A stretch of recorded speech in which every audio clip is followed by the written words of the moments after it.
بيبدأ فيلمنا بتاع النهاردة بحد بيحكي عن مدينة جميلة اسمها بلتيز، وكانت المدينة دي مليانة بالسحر وجميلة جدا، وكل أفراد المدينة بيستعملوا السحر حتى الأطفال. لكن الحال اتغير وبدأت الحروب وإيمان الناس بقى قليل والسحر اختفى والسحب اتجمدت. وبنروح بقى لولد يتيم اسمه بيتر وبيربيه جندي عجوز اسمه فيلا لوتس، وبيدربه على الحياة وبيديه عملة واحدة وبيقول له يروح يجيب لهم الأكل بتاع النهاردة. وبيطلع بيتر من البيت وبيوصل للسوق، وهو واقف بيشتري الأكل بيجي حد يخبطه فبتقع منه الفلوس، وبيجري وراها وفجأة بيلاقي نفسه قدام خيمة شكلها غريب وعليها ورقة مكتوب عليها إن الإجابة على أي سؤال بيكون بعملة. فبيبص بيتر على العملة اللي في إيده وبيدخل الخيمة وبيلاقي عرافة شكلها غريب وبيقعد قدامها وبتاخد منه العملة وبتمسك إيده وبتجاوب على السؤال اللي في دماغه. فبيتصدم بيتر وبيقعد يتكلم معاها وبيسألها عن أخته، وبيعرف منها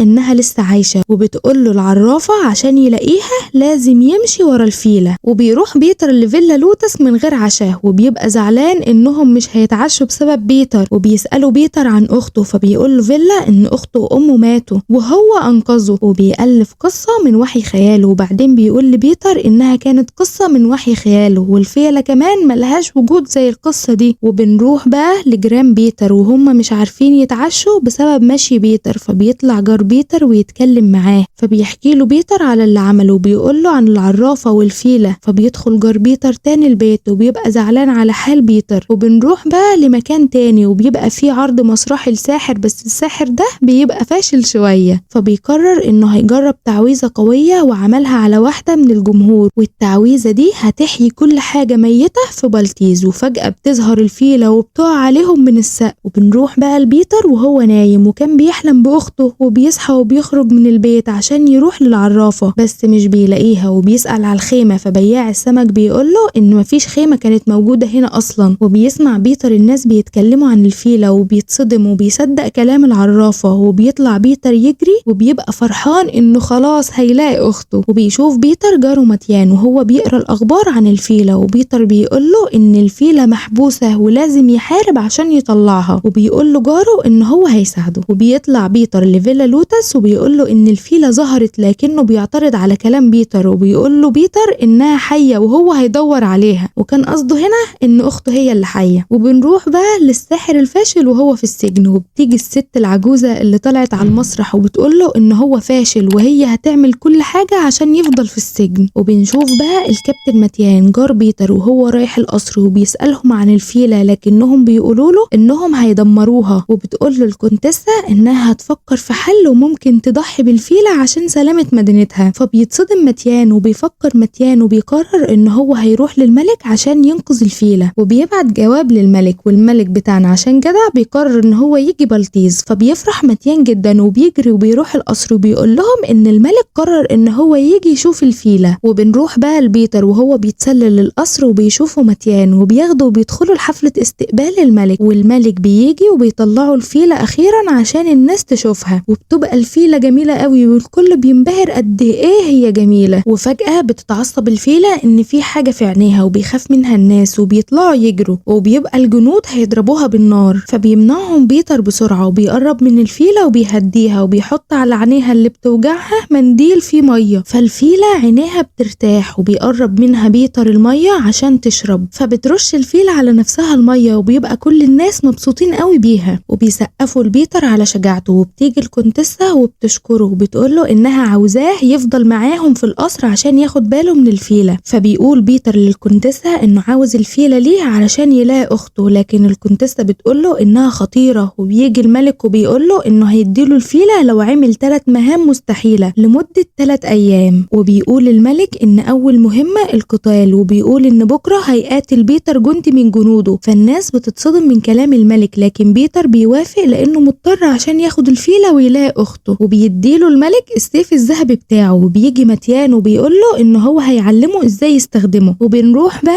لبيتر ومتيان وهم بيتدربوا على القتال بالسيف، وبتبقى مرات متيان خايفة ان بيتر يخسر، وبيروح بيتر يتمرن مع نفسه على التمثال في بيت متيان. وبيقول متيان لمراته ان بيتر ولد قوي وشجاع. وبنروح لبنت صغيرة اسمها أديل وهي نايمة في ملجأ، وبتصحى وبتروح للمربية بتاعتها وبتقول لها ان هي حلمت بفيلة الفيلة. فبتقول لها المربية ان دي حاجة كويسة، وبتقول لها كمان المربية ان هي سمتها أديل على اسم مامتها، وان مامتها دلوقتي في الجنة هي واخوها. وبتسألها أديل وبتقول لها هو الافيال ليها اسماء؟ فبتقول لها المربية ان كل المخلوقات ليها اسماء. وبنروح بقى للفيلة وهي كمان بتبقى بتحلم انها مع عيلتها وبتلعب معاهم في المية، لكن فجأة بيمشوا وبيسيبوها وهي ما بتقدرش تلحقهم. وبتصحى الفيلة من حلمها وبتبقى زعلانة، وبيدخل عليها بيتر وبيقعد يتكلم معاها وبيقول لها بدل ما يقاتل جنود الملك ممكن هي تحدد مكان اخته على الخريطة وخلاص. وبتقعد الفيلة تلعب معاه وبتدي الفيلة البيتر تفاحة وبيشكرها. وبنروح بقى ليوم القتال وبتبقى المدينة كلها رايحة تحضر القتال، وبيدخل بيتر ساحة المعركة وبيشجعه متيان. وفجأة بيدخل الجندي اللي هيقاتل بيتر وبيبقى ضخم جدا، واول ما بيتر بيعرف ان ده القائد دشمت بيطلع يجري، والقائد بيطلع يجري وراه وبيستخبى بيتر من دشمت، ودشمت بيشوفه فبيطلع بيتر يجري. وبيروح بيتر لبياع السمك وبيقوله ان هو عاوز سمكة وهيديله مكانها السيف بتاع الملك الذهبي. وبياخد السمكة وبيطلع يجري من دشمت وبينط في المية، وبيحط بيتر السمكة للقطط اللي في الشارع وبيدخل بيته وبيلاقي فيلا لوتس مشغول وبيتفرج على القطط اللي حطلها السمك. وبيسرق بيتر الكتاب بتاع دشمت اللي مع فيلا لوتس وبيروح لدشمت وبيبقى ماسك الكتاب وبيهجم عليه دشمت وبيبقى خلاص هيموت بيتر، لكنه بيشوف الكتاب وبياخده من بيتر وبيبقى منبهر وبيفتكر امه وهي بتحكي له حكايات بالليل. وبيقول لبيتر ان هو ارتكب الحماقات في المعارك وبيسأله هو ممكن كل ده يتغير؟ فبيقول له بيتر انه انتصر عليه في المعركة، يبقى اكيد كل حاجة هتتغير. وبينحني دشمت قدام بيتر وكل سكان المدينة بيفتخروا ببيتر. وبنروح بقى لبيتر مع الملك وهو بيقول له ان هو نجح في اول مهمة، وبيقول له ان بكرة هيبقى المهمة التانية، وبيقول له ان المهمة دي هو انه هيطير. وبيستغرب بيتر وكل الموجودين لانه اكيد مش هيعرف يطير. وبيمشي كل الناس وبيفضل بيتر مع الفيلة وبيلاقي المية بتاعتها خلصت، فبيقول لها انه هيجيب لها مية وبيقعد يتكلم مع الفيلة. لكن بنعرف ان الفيلة مش بتفهم الكلام البشري لكن بتحس بالامان مع بيتر. وبنروح الملجأ تاني وبنشوف أديل الصغيرة الجميلة بتتكلم مع المربية وبتقول لها ان الفيلة ظهرت في المدينة ولازم يروحوا يشوفوها، وبتتحايل على المربية واخيرا بتوافق انهم يروحوا المدينة علشان يشوفوا الفيلة. وبنروح تاني بقى السجن وبنشوف الست اللي رجليها اتكسرت بسبب الفيلة وبتبقى قاعدة بتتكلم مع الساحر، وبتبقى ست زنانة قوي والساحر بيبقى جاب اخره منها. وبنروح بقى لبيتر وهو قاعد في البيت بتاعه مع فيلا لوتس، وفيلا بيقوله ان هو ربنا سترها معاه وهو بيحارب دشمت، لكن الامر دلوقتي بقى خطير وانه مش هيقدر يطير، وبيقوله ان هو هيموت زي اخته لو عمل كده. فبيزعل منه بيتر وبيقوله انه هيقدر يعمل كده وبيسيبه وبيمشي. وبيطلع متيان وبيتكلم مع بيتر وبيقوله بيتر ان مهمة بكرة هتبقى الطيران وهو هيقدر يعملها، بس متيان بيبقى خايف عليه. ومرات متيان بتقوله يدخل معاهم عشان يتعشى، وبيقعد معاهم بيتر على العشاء وبيبقى مستغرب ان في اكل لذيذ قوي كده وبيبدأ ياكل منه كتير. ومتيان ومراته بيبقى فرحانين ان بيتر بياكل معاهم. وبنشوف أديل والمربية بالليل وهما ماشيين في شوارع المدينة، وبتقول لها المربية ان اول ما يشوفوا الفيلة هيرجعوا الملجأ على طول لان المدينة خطر عليهم. وبنشوف فيلا لوتس وهو قاعد بالليل بيدور على بيتر بالمنظار بتاعه وبيفتكر ايام الحرب وقت ما دخل على المربية وكان معاها طفل رضيعة وبيتر واخد منها بيتر عشان يحميه وهي اخدت الطفلة. وبنشوف فيلا لوتس وهو ندمان ان هو ما اخدش المربية والطفلة معاه. وبنرجع للحاضر وبنشوف المربية وهي بتحلم وبيجيلها كوابيس وبتفضل ندمانة وبتقول يا ريتها ان هي اخدت بيتر معاها هو كمان. وبنروح بقى لليوم التاني في ميعاد المهمة المستحيلة التانية، وبنشوف الملك والكونتسة وهما في العربية مع بعض رايحين يشوفوا بيتر وهو بيطير. وبيعرف الملك ان الكونتسة ما ضحكتش من ايام الحرب من وقت ما اخوها مات. وبنروح بقى للمكان اللي هيتعمل فيه مهمة النهاردة وبيكون موجود فيه كل السكان بتوع المدينة وكمان أديل والمربية والفيلة. وبيدخل الملك وبيحضر الناس كلها وبيسألهم عن بيتر، فبيقول له الموجودين ان بيتر فوق. وبنروح بقى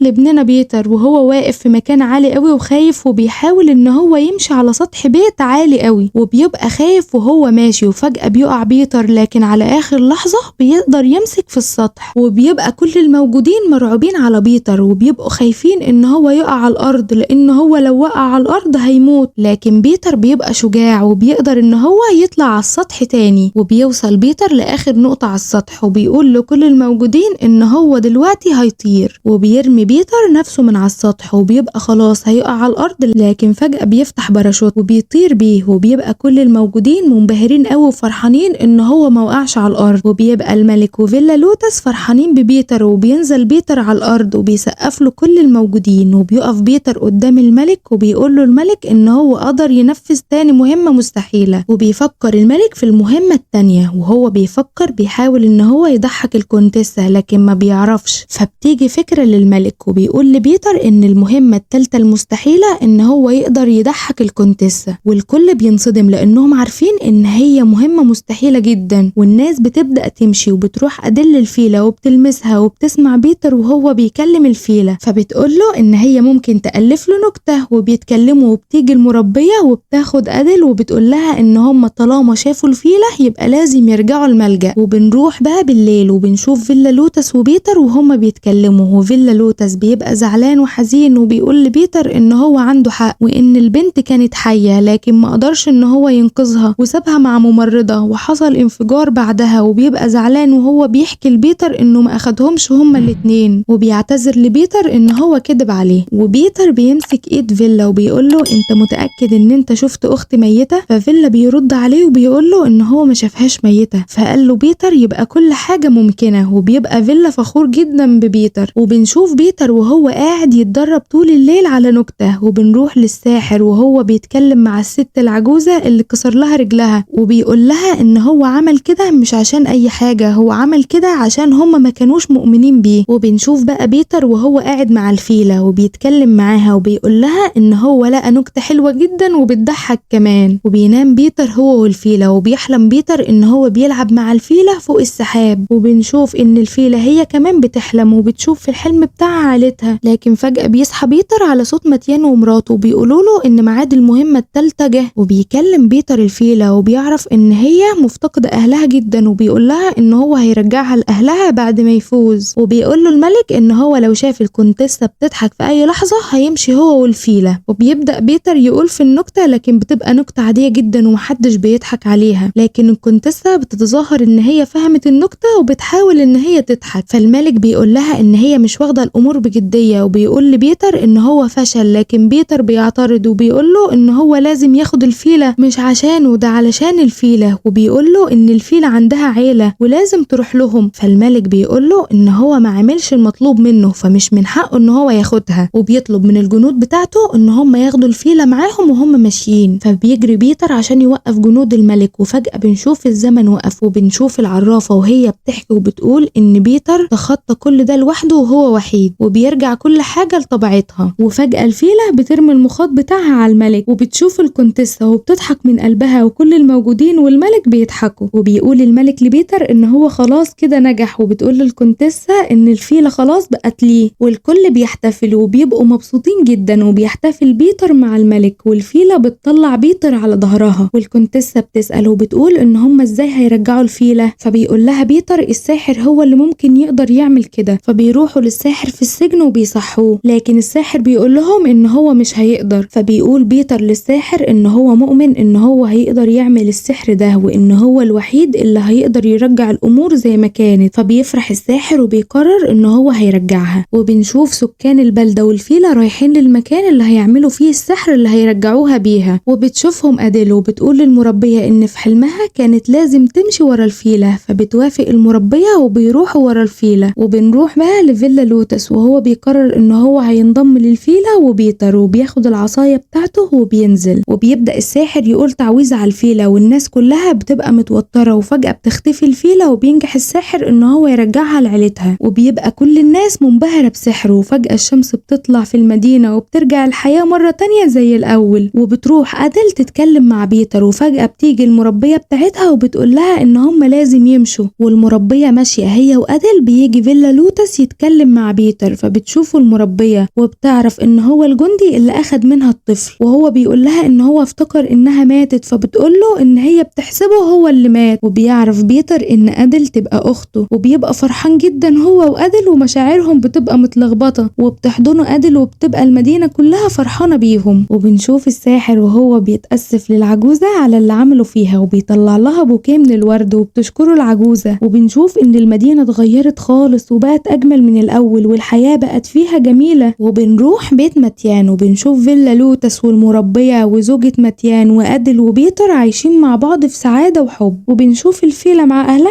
عايشين في سعادة لكن عمرها ما هتنسى بيتر أبدا. وبكده يكون خلص فيلمنا بتاع النهاردة. لو انت وصلت معانا لحد هنا فاحنا بنشكرك وبنتمنى ان انت تنضم لعيلتنا عشان تشوف باقي ملخصاتنا. سلام.